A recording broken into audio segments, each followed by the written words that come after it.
உன் கதையோட ஆரம்பம் வேணா சந்தோஷம் இல்லாம இருந்திருக்கலாம், ஆனா உன்னோட எதிர்காலம் ரொம்ப பிரகாசமா இருக்கும்.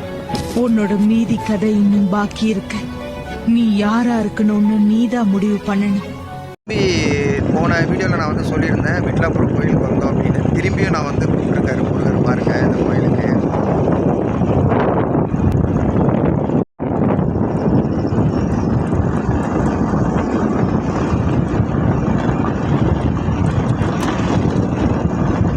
இப்போ தானே வரல நீ என் கூட?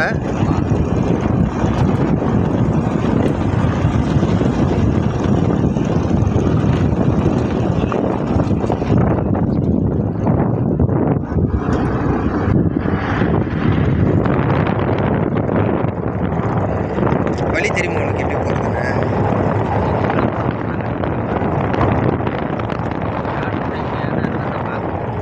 மேப் வேணும், அப்படியே நம்ம அப்படியே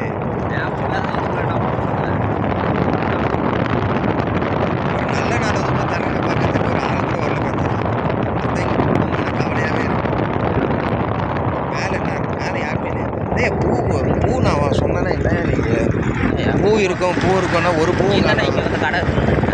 இங்கே இருக்கும். நான் ஏதோ யூகத்தில் இன்றைக்கி ஏதோ ஆயுத பூஜை அப்படின்னு சொல்லிட்டு இங்கே ஏதோ பூக்கு ஏதோ வச்சுருப்பாங்க அப்படின்னு சொன்னேன். இங்கே ஒரு பூவுமே காணும். ரோடே வந்து ஆண்டவா முருகா.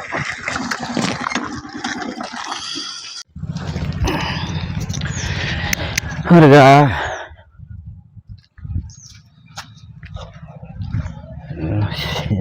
நிற்குது.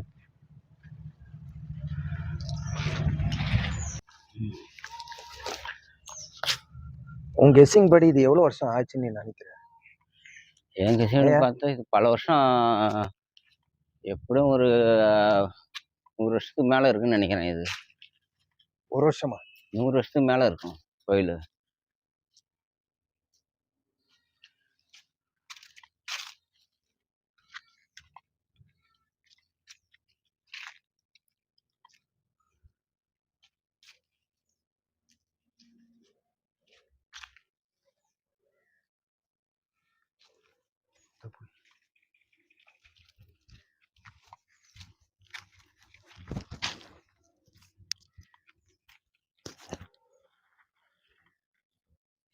இதுதான் போகிற என்ட்ரன்ஸ்.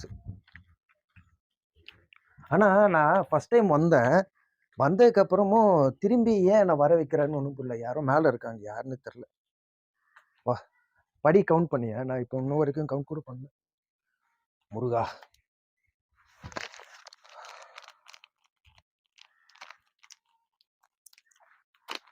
புது விதமாக இருக்கா இல்லை நீ இந்த மாதிரி பார்த்துருக்கியா நம்ம ஊரில்?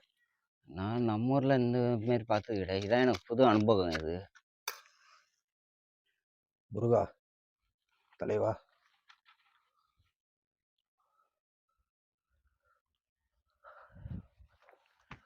இங்கேருந்தே கவுண்ட் பண்ணிக்கணும் எத்தனை படிக்கட்டு இருக்கு அப்படின்னு சொல்லி. ஏன்னா போன வாட்டி வரும்போது நான் படிக்கட்டே எண்ணலை, எவ்வளோ இருக்குது எத்தனை படிக்கட்டு இருக்குன்னு எண்ணவே இல்லை. ஆனால் என்ன கேட்டால் அதிகமாக இந்த மாதிரி பழைய இடங்கள், ஆளே பராமரிப்பு இல்லாத ஒரு இடங்கள் வரும்போது உனக்கு எப்படின்னு தெரில, எனக்கு எப்படி இருக்கு. நிறைய இப்போ பெரிய பெரிய கோயிலாக இருக்குல்ல, திருச்செந்தூர், பழனி, இந்த மாதிரி முருகனோட கோயில் இருந்தாலும் இங்கே வரும்போது ஒரு மன நிம்மதி கிடைக்குது பாரு. கண்டிப்பாக முருகன் வந்து உணரலாம். நீ என்ன சொல்ற? எனக்கு வந்து அந்த மாதிரி கோயிலுக்கு நான் போய் இது பண்ணுறதோட இந்த மாதிரி கோயிலுக்கு வந்து அமைதியாக இருந்தா ஆமா. ஆனால் இதில் என்ன நிறைவே இருக்கும். இதில் என்ன தெரியுமா, முழுக்க ஒரு விஷயம், நடை எதுவுமே திறக்காது, கோயில் கதவே திறக்காது. நீ முருகனே பார்க்க முடியாதாங்க. முருகனை என்ன தெரியுமா பார்க்கலாம்? இதோ சூரியம்பர், இதுதான் முருகனோட சக்தி. என்ன தெரிஞ்ச வரைக்கும் நான் உணர்ந்த விஷயம் அது மட்டும்தான். முருகன் அங்க எல்லாம் கூட இங்க கண்டிப்பா இருக்காரு, நான் உணர்றேன். ஒரு விஷயமும் ஒரு இடத்துலயும் நான் முருகனை வந்து உணர்றேன் கண்டிப்பா. படி எண்ணியா? வீடியோவில் வரும். என்ன இல்லை வீடியோவில் வரும். வீடியோவில் வருமா? படி எண்ணிக்கலாம். ஐயா எத்தனை படிக்கட்டு ஐயா? 140. இந்த ஊரா நீங்க? உங்க பேரு? இது எத்தனை வருஷம் ஐயா ஆச்சு? 50 வருஷமா 100 வருஷமா கரெக்டா? வேலை நடக்குது அந்த பக்கம் ரோடு மாடி எங்க அந்த சைடு பாதை ரெடி பண்றாங்க. 100 வருஷத்துக்கு மேலேயே இருக்கும்ல. மேலே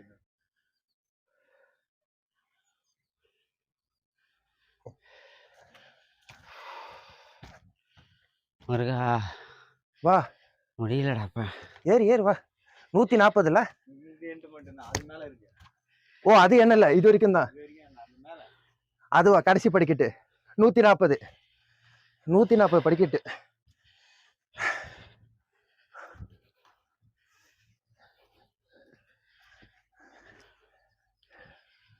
பாரு அப்படியே ஏரியாவெல்லாம் அப்படியே தெரியுது பாரு. முருகா தலைவா வா வா வா. முருகா ஏய் லைட்டு போட்டாங்க.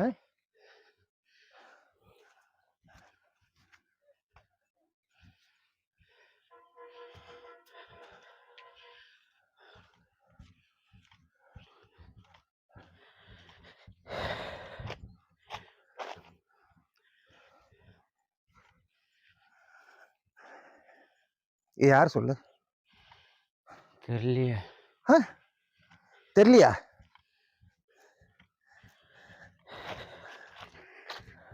உன்னை பொறுத்த வரைக்கும் ஏதோ ஒரு சிற்பம் இல்ல?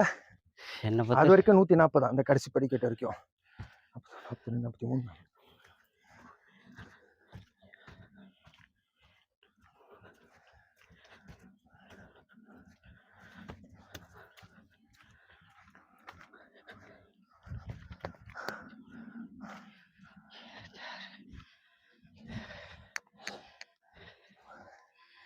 முடியல. 30பா. சரி, மறுபடியும் இந்த இதுக்கு வந்த காரணம் என்ன? வந்த காரணம்லாம் இல்ல, தலைவர் திரும்பி கூப்பிட்டுருக்காருன்னு நினைக்கிறேன். ஏன்னா ஒரு வாட்டி தான் வந்தேன். திரும்ப திரும்ப இந்த 2வது வாட்டி வரணும்னு கூட எனக்கு தெரியல. ஆனா திரும்பி நம்ம வந்துட்டோம் பாரு. ஆனா அப்போ வரும்போது இந்த கோயில்ல திரும்பி இதை இடிச்சிட்டு கட்டுவாங்கன்னு யாருமே சொல்லல. ஆனா இப்பதான் தெரியுது பாரு, திரும்பி இதை கட்ட போறாங்க அப்படின்னு. ஆனா இது அமைப்பு பாத்தீங்கன்னா அப்படியே பழனி அந்த மலையோட அமைப்பு மாதிரியே இருக்கு. சுத்தி பாரு, சுத்தி இந்த இடம் எல்லாமே. இந்த இடத்துக்கு முருகன் இருக்கிறதுனா எவ்வளவு பசுமையா இருக்குது.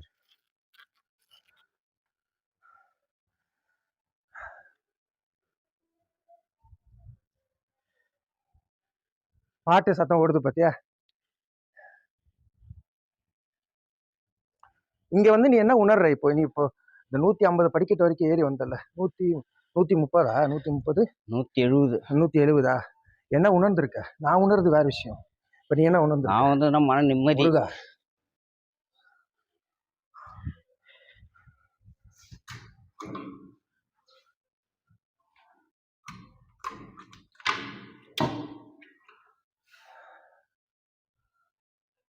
யாம் இருக்க பயமே.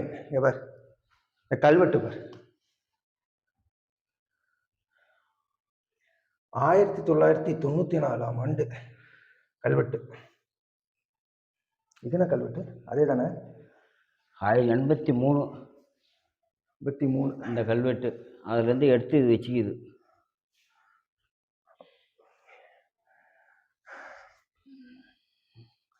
ஆயிரத்தி 1983. இப்போ அதுல முருகன் துணை அப்படின்னு சொல்லி போட்டுட்டு கீழே கருப்பையானா அது யாரு? அது இந்த இதுல கட்டினவங்க.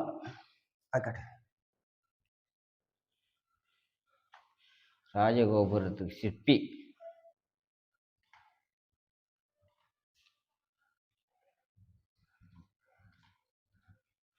அது ராஜகோபுரத்து சிற்பி. அது சிற்பி.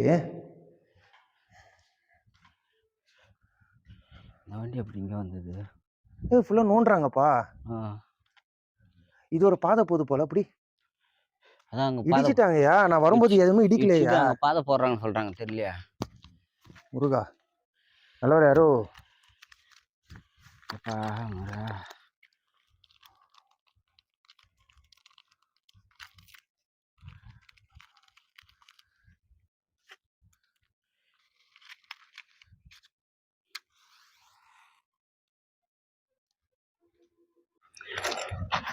உடைச்சு உடைச்சு இப்படி கட்டிட்டே இருந்தா என்னய்யா அர்த்தம்? அது பழமையா அப்படியே வந்து அது ஒரிஜினாலிட்டி போயிடும்ல. என்ன கேட்டா நான் அதான் சொல்லுவேன். வேணா அது பெயிண்டிங் வேணா பண்ணி திரும்பி புத்தமைக்கலாம். ஆனா இது திரும்பி இடிச்சு யாரோ ஒருத்தவங்க கட்டிட்டு போயிருப்பாங்கல்ல. முருகன் மேல பக்தியா ஒரு ஆசையா இப்ப நம்ம கட்டுறோம்னா, அவங்க அந்த கல்வெட்டுல என்ன போட்டிருக்கு 1983ஆம் ஆண்டுல இந்த கோயில் பண்ணியிருக்காங்கல்ல. அப்ப அவங்க ஒரு ஆசைக்கு இந்த கோயில் வந்து ஒரு பக்தியா நம்ம கட்டியிருப்பாங்க. முருகனுக்காக அப்படின்னு சொல்லி கட்டியிருப்பாங்கல்ல. இப்ப அவங்க இல்ல இப்போ. இருந்தா இடிச்சிட்டு திரும்பி கட்டுறது எவ்வளோ ஒரு கஷ்டமான ஒரு விஷயம். என்ன சொல்ற? இல்லைன்னா கோபுரத்தை எனக்கு பொறுத்த வரைக்கும் அது எனக்கு தெரிஞ்ச இடிக்கக் வரைக்கும் கூடாது. கோபுரம் எடுக்க மாட்டாங்க. ஏன்னா இந்த கோபுரம்லாம் பழமையான கோபுரம் இதெல்லாம். இதெல்லாம் வரலாறுயா அதெல்லாம். எல்லாம் வரலாறு இது. முருகா, தலைவா. பழமையான கோபுரம்லாம் கஷ்டம் கண்டுபிடிக்கிறதுக்கு.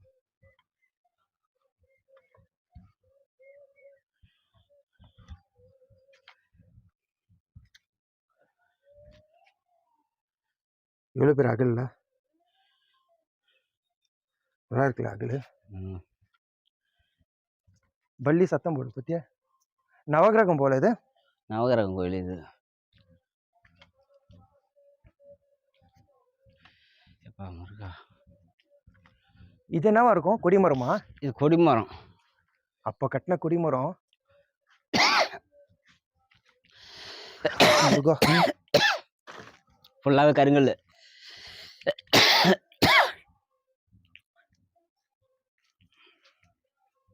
முருகா.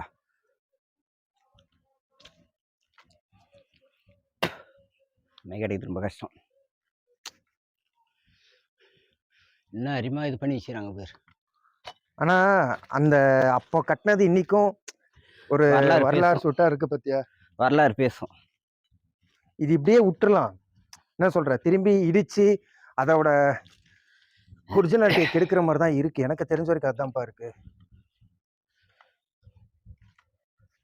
ஆனா நான் ஏன் தான் வீடியோ போடுறேன்னு தெரியல. வீடியோ போட்டு இந்த மாதிரி ஆளுங்க வர்ற இதையும் ஒரு தனித்துவம் இருக்காது. கண்டிப்பா இந்த இடத்துல நான் முருகனை உணர்றேன்யா. அது நீ எப்படி நினைக்கிறேன்னு தெரியல. ஆனா கன்ஃபார்மா வந்து நான் உணர்றேன். ஒவ்வொரு தூண்லையும் இந்த கோயிலோட முழு இடத்துல வந்து கண்டிப்பா முருகனோட அருள் நான் உணர்றேன். நான் இதில் என்னன்னா, நான் இன்ன வரையும் நிறைய கோயிலுக்கு போய்க்கிறேன், நிறைய கோயிலுக்கு வந்துக்கிறேன். ஆனா இந்த மாதிரி நான் பார்த்தது கிடையாது. நம்ம சுவாமி மலை கூட போனோம். இந்த அளவுக்கு இந்த அளவுக்கு கிடையாது. இருக்கு கோயில். அங்க முருகர் இருக்காரு. ஆனா ஒரு தருணத்துல நான் வந்து கண்டிப்பா அந்த சுவாமி மலை போய் நம்ம கருவறையில முருகனை வேணா பார்க்கிறோம். ஆனா மக்கள் அதிகமாக ஆக அதோட முழுமையான ஒரு பக்தியும் அந்த ஒரு அருள் எனக்கு தலைமை எப்பவுமே இந்த மாதிரி தனிமையான இடத்த நம்ம கோயிலும் பாரு ஃபர்ஸ்ட் தனிமையா இருந்தது. அதுக்கப்புறம் முருகனை நம்ம வர வச்சோம். தலைவர் வந்தாரு. அவர் அருள் நமக்கு கிடைச்சது மிகப்பெரிய ஒரு ஒருவர் இங்க இருக்கிறாரு. இப்ப நான் உணர்றேன்ப்பா. அது இப்படியா? இப்படிதான் போகணுமா? ஆச்சுன்னு வருஷமா இவ்வளோ காலமா ஆனா இந்த கோயில் இங்க இருக்குதுன்னு எனக்கு தெரியாது. ஏன்னா முருகன் உங்ககிட்ட சொல்லி ஒரே நிமிஷம் இந்த வழியை அது ஃபுல்லா க்ளோஸ் பண்ணிட்டாங்கன்னு நினைக்கிறேன்.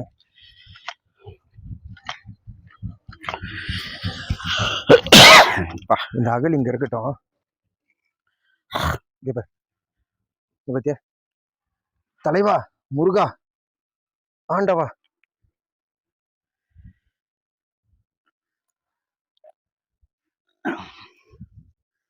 முருகா.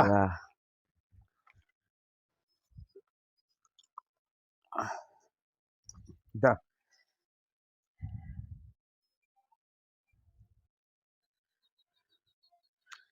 இத பத்தி நீ என்ன நினைக்கிற? முருகா, இது வரைக்கும் நான் எங்கேயுமே முருகனோட பார்த்தது இல்லை. இந்த கோயில தான் நான் பார்க்குறேன். தெரியல இது எதனால இப்படி அமைச்சிருக்காங்கன்னு எனக்கு ஒன்றும் தெரியல. ஆனா கன்ஃபார்மா இது ஒரு பழமையா இருந்தா இந்த ஒரு வழி இருந்திருக்கும்ல. இப்படி ஒரு வழி இருந்திருக்கும்ல. இப்போ மூடிட்டாங்கன்னு நினைக்கிறேன்.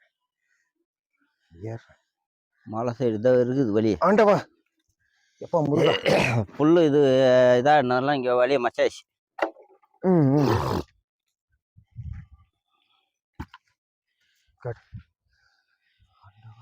முருகா அப்பா.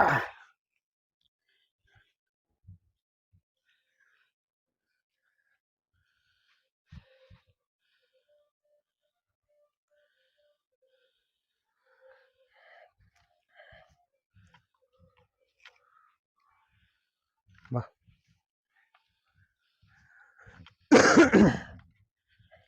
ஆனா நான் என்ன சொல்ல வரேன்னா, முருக பக்தர்கள் வராங்க அப்படின்னா கண்டிப்பா அவங்களோட முழு பக்தி தான் எல்லாத்துக்கும் காரணம். என்ன சொல்ற? இப்ப நான் ஒரு விஷயம் உணர்றேன், நீ ஒரு விஷயம் உணர்ற.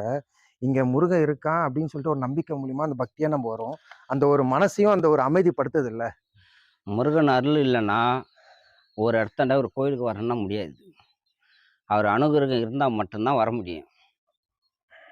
இதுதான் உண்மையான வார்த்தை.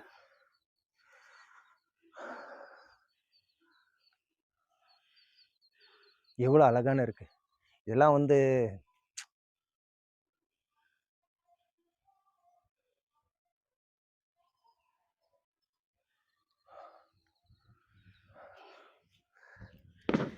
எப்பா முருகா அப்படிங்கம்மா. முருக பக்தர்களே, இப்போ இந்த வீடியோ நீங்க பார்த்தா கூட நான் சொல்ல வர்றது விஷயம் ஒண்ணே ஒண்ணுதான். இவ்ளோ கோயில்கள் இருந்தாலும் திருத்தணியா இருக்கட்டும், பழனியா இருக்கட்டும், எவ்ளோ பெரிய பெரிய கோயில் வந்து முருகப்பெருமானுக்கு இருக்கு. ஆனா, நான் முதல் வாட்டி பார்த்தேன் வள்ளி சன்னதி. இப்ப நான் என்ன சொல்ல வரேன்னா, இது நான் 2வது வாட்டி விட்லாப்புரம் கோயிலுக்கு, முருகன் கோயிலுக்கு வரேன். ஆனா, அப்போ வரும்போது கூட இந்த மாரி இடிக்கிறாங்க, திரும்பி புதுசா கட்டுறாங்கன்னு சொல்லி எந்த ஒரு செய்தியும் நான் கேள்விப்பட்டதில்ல. ஆனா, இப்ப தான் வந்து சொன்னாரு அவரு. திரும்பி இடிக்கிறாங்க. ஆனா, எனக்கு ஒரே ஒரு ஆசை. என்ன இருந்தாலும் இந்த ஒரு கோபுரத்த மட்டும் யாருமே இடிச்சிடக்கூடாது. ஏன்னா, இது இடிச்சுட்டேன்னா அந்த ஒரிஜினாலிட்டி போயிடும்ல. பழைய இது அவங்க எப்படி கட்டினாங்களோ அந்த நேஷனாலிட்டி வராது. சிற்பங்கள்லாம் நல்லா அருமையாக இருக்குது. சரி, நான் ஒண்ணு கேட்கிறேன். இப்போ நான் வீடியோ நம்ம பேசுறோம்ல. திருச்செந்தூர பத்தி நம்ம பேசுறோம். எத்தனையோ வந்து சர்ச்சை ஆக்குறாங்க. இந்த மாரி வந்து கூட்டம், இந்த ஒரு ரூ. 100 டோக்கனா இருக்கட்டும், ரூ. 1000 டோக்கனா இருக்கட்டும், அத நான் பேசுறேன்ல. இதுல நான் பேசுறதுல என்ன தவறு இருக்கு? இது ஏன் மக்கள் வந்து அத புரிஞ்சுக்க மாட்றாங்க? இன்னைக்கும் நெறைய பேரு மக்கள் புரிஞ்சுக்கிறாங்க ஒரு பக்கத்துல இருந்தாலும், ஏன் அது வந்து டோக்கன் மாத்துறாங்க? ரூ. 1000 2000 இதோட உன்னோட மனசுல இருக்கிற விஷயத்த மட்டும் சொல்லு. என்னோட கருத்து என்னன்னா, இப்போ அங்கே வந்து எவ்வளோ கோயில் இருக்குது முருகர் கோயில். எவ்வளோ இது இருக்குது, சக்தி வாய்ந்த கோயில் எவ்வளோ இருக்குது. ஆனால் அதிகமாக வந்து சில பேருக்கு தெரியல. நிறைய பேருக்கு தெரியல அந்த கோயில். மெயினாக இப்போ என்னன்னா பழனி, திருச்செந்தூர், திருத்தண்ணி, தீர்த்தணி, திருப்பரங்குன்றம். திருப்பரங்குன்றம் இது மட்டும்தான் மெயின் இதாக வச்சுக்கிறாங்க. ஆனால் முருகர் கோயில் நிறையா கோயில் இருக்குது. கிராமத்துலலாம் நிறையா இருக்குது. அங்கேயும் போய் பார்க்கணும். அங்கேயும் சக்தி முருகர் இருக்கிறாரு. ஆனால் இது வந்து மெயினாக என்னன்னா, இது வந்து ஃபேமஸ் ஆனதுனால அந்த கோயில தான் எல்லாம் பிடிச்சிக்கிறாங்க. எல்லாம் அந்த கோயில்ல தான் இருக்கிறாங்க. அது பிசினஸ் பண்ணி, ப்ரமோஷன் பண்ணி, எத்தனையோ YouTubeல இருக்கட்டும், Instagramல இருக்கட்டும், ப்ரமோஷன் பண்ணி ஒரு இடத்துல ஒரு இறையருள் இருந்துச்சுன்னா, அது வந்து நீங்க பிசினஸ் ஆக்காதீங்கன்னு தான் நான் ஆரம்பத்துல இருந்து பேசிட்டு இருக்கேன். அது யாருமே வந்து புரிஞ்சுக்கிற இதுவே கிடையாது யாருக்குமே. என்ன பொறுத்தவரைக்கும் வியாபாரம் பண்ணக்கூடாது கோயில் விஷயத்துல மட்டும். கோயில நெறைய இப்ப பேர் இதுல காச வாங்கிட்டு ப்ரமோஷன் பண்றாங்க தெரியும்ல? இந்த கோயிலுக்கு வாங்க, உங்களுக்கு ஒரு சக்தி இருக்கு. தலைவன் முருகன் நினைக்காம யாருமே எந்த ஒரு இடத்துலயுமே வரவே முடியாது. இப்ப நான் ஒண்ணு சொல்றேன். உண்மைய சொல்றேன். இப்ப நான் இப்ப சொல்லப்போனா இந்த கோயிலுக்கு நான் வருவேன்னு எனக்கே தெரியாது. எத்தன முறை நம்ம பிளான் போட்டோம். நான் ஃபர்ஸ்ட் வந்தேன். தனிமையா வந்தேன். அதுக்கப்புறம் உன்ன நான் கூட்டிட்டு வரணும்னு நான் சொல்லிட்டே இருந்தேன்ல. போலாம், போலாம். எத்தன முறை தட ஆச்சு. குறைஞ்சது ஒரு 2 மாசத்துக்கு மேல இருக்கும். நம்ம வரணும்னு. ஆனா வர முடியல. ஆனா இன்னைக்கு தான் ஒரு நல்ல நாள்ல, இன்னைக்கு ஆயுத பூஜைல. ஆயுத பூஜை இன்னைக்கு நல்ல நாள்ல எனக்கு முருகன் காட்சி மத்த குடுத்துக்கிறாரு. நீ எல்லா வரணும்னு கோயில்லயும் சொல்லிட்டு. மத்த எல்லா கோயில்லயும் கூட்டம். மத்தல காலாப்பேட்டை நம்ம போனோம் எவ்வளவு கூட்டமா இருந்துச்சு. அதே மாரி ஆ முருகருக்கு செவ்வாய்க்கிழமை மட்டும் என் கூட்டம் வருது. செவ்வாய்க்கிழமை மட்டும் என் அனுகிரகம் அதிகம்.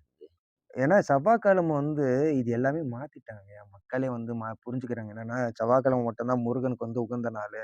இந்த மிச்ச நாள்ல வந்து ஆனா அதே மாரி பார்த்தீங்கன்னா, நம்ம பேசிட்டு இருக்கோம்ன்னு பாரேன். ஆனா இருந்தாலும் இது யாருமே புரிதல் இல்லாம, செவ்வாய்க்கிழமை மட்டும் தான் முருகன போய் ஏறு எடுத்து பார்ப்பாங்க தவிர, மிச்ச நாள்ல வந்து பார்க்க மாட்டாங்க. ஏன் எத்தன அது? வாட்டி நம்ம போறோம். நம்மலாம் வந்து தினசரியா போறோம் முருகன ஏன்னா, ஒரு வேலை தொடங்குனதுலருந்து இன்னைக்கு ஒரு விஷயம் நம்ம ஆரம்பிக்கிறோமோ, ஏதோ ஒரு விஷயம் அது எவ்வளோ பெரிய மண்டைய போட்டு உருட்டுற விஷயமா இருந்தா கூட, ஒரு விஷயம் நம்ம என்ன பண்ணுவோம், காலையில என்ன நடந்தாலும் கோயிலுக்கு நம்ம காலைல போம்போது எவ்வளோ தடம் ஏற்படும். தடை ஏகப்பட்ட மைண்ட் செட் தடை. மாறும். இன்னைக்கு போவேணாம், சாயங்காலமா போய்க்கலாம். ஆனா, ஒரு நாளைக்கு நம்ம விடாம போனதே இல்ல. ஒரு நாள் கூட நம்ம போகாம போகாத இருந்ததே. இருந்தது கிடையாது. ஆனா எவ்ளோ தடை வரும். ரோட்ல போகும்போது சாலை ஓரத்துல எவ்ளோ பிரச்சனை வரும். அதான் முருகரோட இது. ஆனா இத நீ நெறைய வரியா பேர் ஆமா. வரலையா? ஆனா மக்கள் வந்து என்னன்னா, எல்லாருக்குமே கஷ்டம் இருக்கு. வாழ்க்கையில எல்லாருமே கஷ்டம் இருக்கு. உனக்கும் கஷ்டம் இருக்கு, எனக்கும் கஷ்டம் இருக்கு. அந்த கஷ்டத்துல அந்த பக்திய நீ வந்து குடுக்குறியா? இதுதான் தலைவன் முருகன் வந்து எதிர்பார்க்கிறாரு. ஆனா, அந்த கஷ்டத்துல எப்படி சொல்றது? அத புரிஞ்சுகிட்டு, சரி முருகன் இது வந்து நமக்கு சோதனை குடுக்குறாரு. இல்ல முருகன் நம்ம கூட தான் இருக்கிறாரு. அவரோட அருள் நம்ம கூட இருக்கு. எத நடந்தாலும் நம்ம தாண்டிட்டு நம்ம போகலாம் அப்படின்னு நமக்கு இருக்கிற மனப்பான்மை இன்னும் நெறைய முருக பக்தர்களுக்கு வரல. அவங்களுக்கு என்னன்னா, நான் போம்போது தடையாயி போச்சு. ஆனா முருகர நம்ம வர சொல்ல அது காரணம் அது கிடையாது. இதுல என்ன ஒரு இதுனாக்கா, முருகர் வந்து சோதிப்பாரு. வராங்களா? வரலையா? நம்மள நேசிக்கிறாங்களா? நேசிக்கலையா? இல்ல இவங்க எப்படின்னு சொல்லிட்டு அவர் பார்க்கறதுக்காக நம்மளுக்காக சுவாமி வந்து மலை நம்ம போனோம். நான் உன்ன கூட்டு போனேன்ல. ஆமா. நீ இதுவரைக்கும் சுவாமி மலை போயிருக்கியா? அத கூட்டிட்டு போறதுக்கு எவ்வளோ தடயம் உனக்கு எனக்கும்? 3 மணி நேரம் டிராவல் தான் 6 மணி நேரம் ஆச்சு. பஸ் இங்கருந்து பாண்டியிலருந்து ஆரம்பிச்சு, கடலூர் போய் கடலூர்லருந்து சிதம்பரம் போனோம்ல? பாண்டி ஆரம்பிச்சு பாண்டியிலேருந்து விழுப்புரம் போய், விழுப்புரத்துலேருந்து நெய்வேலிக்கு போயி, நெய்வேலியிலேருந்து பண்ருட்டி போய், பண்ருட்டிலேருந்து தான் நம்ம போனது. ஏன்டா ஆனா ஒருத்தர பார்க்கணும்னா ஆனா முக்கியமா ஒரு முருகர பார்க்கணும்னா ரொம்ப கஷ்டம். ஆனா சுத்தல விட்டு தான் எண்ணுவாரு. ஆனா எல்லாம் நல்லபடியா நடக்கும். முருக பக்தர்களுக்கு ஒரு விஷயம் நான் வந்து சொல்லணும். இது இந்த இந்த நேரத்துல வந்து நம்ம சொல்லிடலாம். யாருமே வந்து இந்த போலியா வந்து விமர்சிக்கிற விஷயங்களா இருக்கட்டும், இது வந்து இங்க இருக்கிறாரு, இங்க இல்ல, அங்க போயிருக்காரு, அங்க இல்ல அப்படின்னு சொல்லிட்டு விஷயத்த மட்டும் நம்பிடாதீங்க. நீங்க முழு பக்திய வச்சிருந்தா மட்டும் இது வந்து உங்க மனசு தான் எல்லாத்துக்கும் உங்க மனசு தான் காரணம். வேற எதுவுமே கிடையாது. என்னய்யா நான் சொல்றது? இதுதான் உண்மை. உன் கதையோட ஆரம்பம் வேணா சந்தோஷம் இல்லாம இருந்திருக்கலாம். ஆனா உன்னோட எதிர்காலம் ரொம்ப பிரகாசமா இருக்கும். உன்னோட மீதி கதை இன்னும் பாக்கி இருக்கு. நீ யாரா இருக்கணும்னு நீதான் முடிவு பண்ணணும்.